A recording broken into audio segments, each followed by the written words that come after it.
আজকে PSC syllabus থেকে কবি জীবনানন্দ দাশ রচিত বনলতা সেন কাব্যগ্রন্থের অন্তর্গত 20 বছর পরে এই কবিতা আলোচনা করব। 20 বছর পরে এই কবিতা হলো দ্বিতীয় কবিতা। বনলতা সেন কাব্যগ্রন্থের অন্তর্গত বনলতা সেন হলো প্রথম কবিতা, আর 20 বছর পরে হলো দ্বিতীয় কবিতা।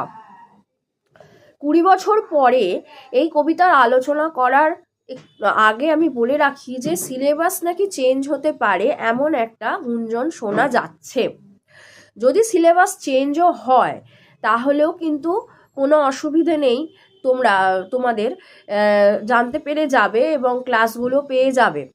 সুতরাং কিছু না ভেবে এখন তোমরা যেমন পড়াশোনা করছো তেমন পড়াশোনা করো, যা যা আছে কবিতাগুলো সেগুলো পড়তে থাকো, সাহিত্যের ইতিহাসগুলো পড়তে থাকো। আমি যেমন ভিডিও ছাড়তে থাকবো, তোমরা সেই ক্লাসগুলো করতে থাকো।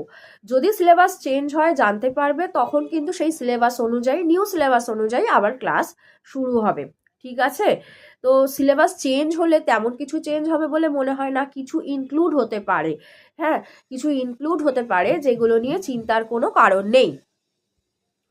তা 20 বছর পরে এই কবিতা আলোচনার ক্ষেত্রে প্রথমেই বলে রাখবো যে এখানে কবি জীবনানন্দ দাশ 20 বছর পরে বলতে এখানে 20 বছর আগের কোনো ঘটনা, 20 বছর আগের কোনো ঘটনার এখানে যেমন উল্লেখ করেছেন, তার সাথে সাথে সেই 20 বছর পরে উনি তার সেই ঘটনার ব্যাখ্যা দিচ্ছেন, সেইটাই এখানে তুলে ধরেছেন। হ্যাঁ, তো 20 বছর আগের কোনো ঘটনা, 20 বছর আগে কিছু একটা ঘটেছিল কবির জীবনে, সেটা উনি 20 বছর পরে ব্যাখ্যা করছেন, সেই রকমই হয়েছে।